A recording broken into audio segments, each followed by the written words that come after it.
अब हम सीखेंगे गेम डेवलपमेंट का सबसे इम्पोर्टेंट पार्ट, वो है स्क्रिप्टिंग। इसको आप कोडिंग कह लो, प्रोग्रामिंग कह लो, सबका एक ही मतलब है।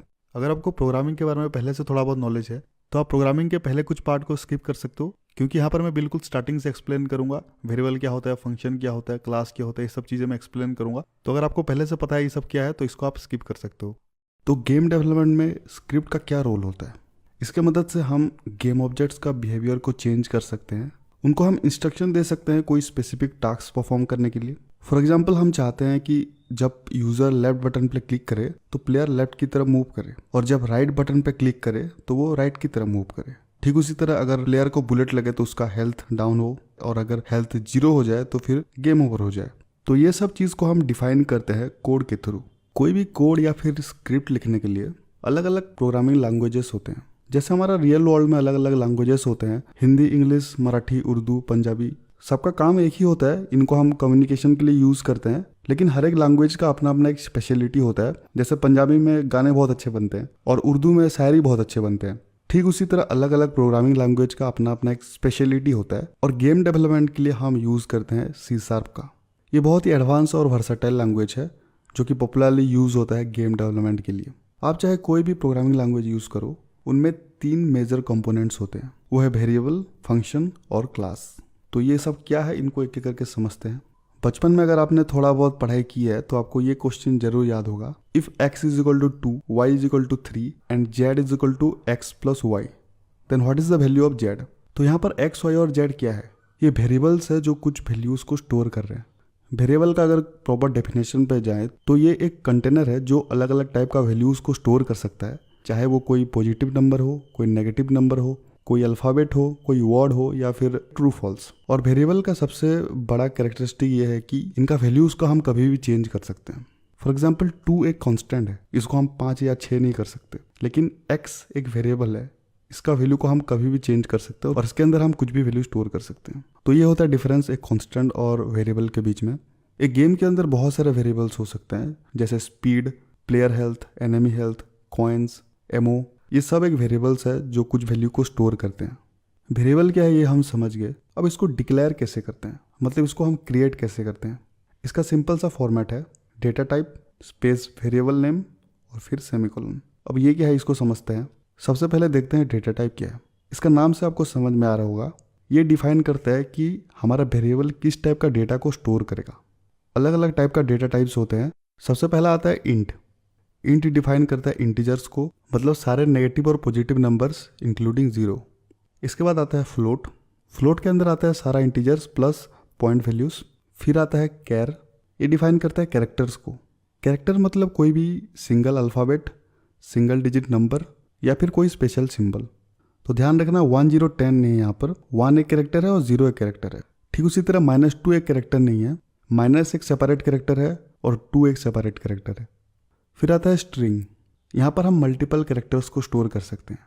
अभी ऊपर हमने जो भी डेटा टाइप्स को पढ़ा उनको कंबाइन करके आप कुछ भी लिख लो, वो एक स्ट्रिंग है। और सबसे आखिरी में आता है बुल। ये रिप्रेजेंट करता है बुलियन को।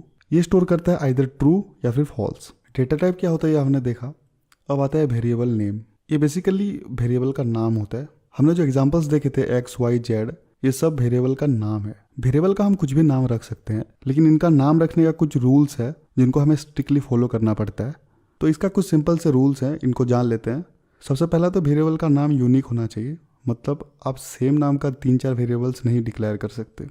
एक नाम से आप सिर्फ एक ही वेरिएबल डिक्लेयर कर सकते हो। दूसरा है, हम कीवर्ड्स को as a variable name use नहीं कर सकते। अब कीवर्ड्स क्या होते हैं?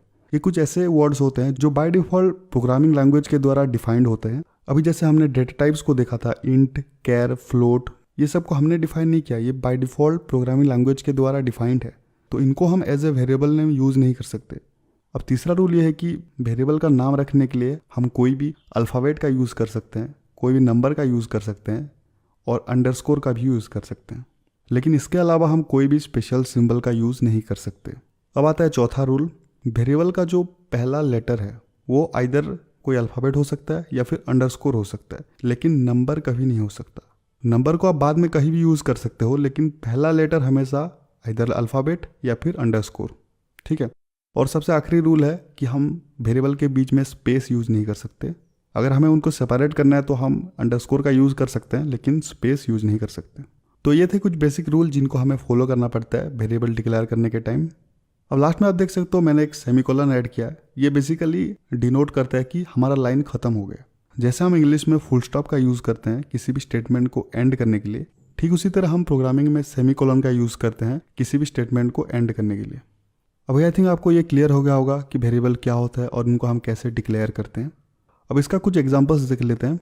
वेरिएबल्स को डिक्लेयर करते टाइम हम चाहे तो इनको कुछ वैल्यूज़ असाइन कर सकते हैं या फिर इनको एज इट इज़ छोड़ सकते हैं।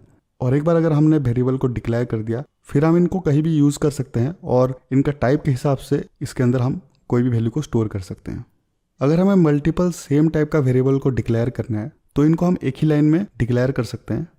फ्लोट वेरिएबल का डिक्लेरेशन तो वैसे ही होता है जैसे हम इंट को डिक्लेयर करते हैं, लेकिन अगर हमें इसके अंदर कोई वैल्यू को पुट करना है तो हमें नंबर के बाद एक स्मॉल एफ पुट करना पड़ता है। ये स्मॉल एफ एक्चुअली में डिनोट करता है कि ये एक फ्लोट वेरिएबल है, बाकी सब कुछ सेम ही होता है। अब कैर को भी देख लेते हैं। ठीक उसी तरह अगर हमें कैर के अंदर कोई भी वैल्यू पुट करना है तो हम सिंगल कोटेशन का यूज़ करते हैं। सिंगल कोटेशन के अंदर जो भी वैल्यू हम पुट करेंगे वो स्टोर हो जाएगा हमारा कैर वेरिएबल के अंदर। अब आता है स्ट्रिंग वेरिएबल। ये भी वैसे ही काम करता है, लेकिन यहाँ पर हम सिंगल कोटेशन की जगह डबल कोटेशन यूज़ करते हैं। डबल कोटेशन के अंदर आप जो भी चीज़ लिखोगे वो स्टोर हो जाएगा हमारा स्ट्रिंग वेरिएबल के अंदर। ये चीज़ ध्यान रखना, यहाँ पर हम जो डबल कोटेशन यूज़ कर रहे हैं ये स्ट्रिंग के अंदर स्टोर नहीं होगा, इसके अंदर हम जो लिखेंगे वो स्टोर होगा स्ट्रिंग के अंदर। अब बुलियन को भी हम देख लेते हैं। इसको भी हम वैसे ही डिक्लेयर करते हैं और इसके अंदर हम स्टोर करते हैं आइदर ट्रू या फिर फॉल्स। अभी आई थिंक आपको क्लियर हो गया होगा कि वेरिएबल क्या होता है, उसको हम कैसे डिक्लेयर करते हैं।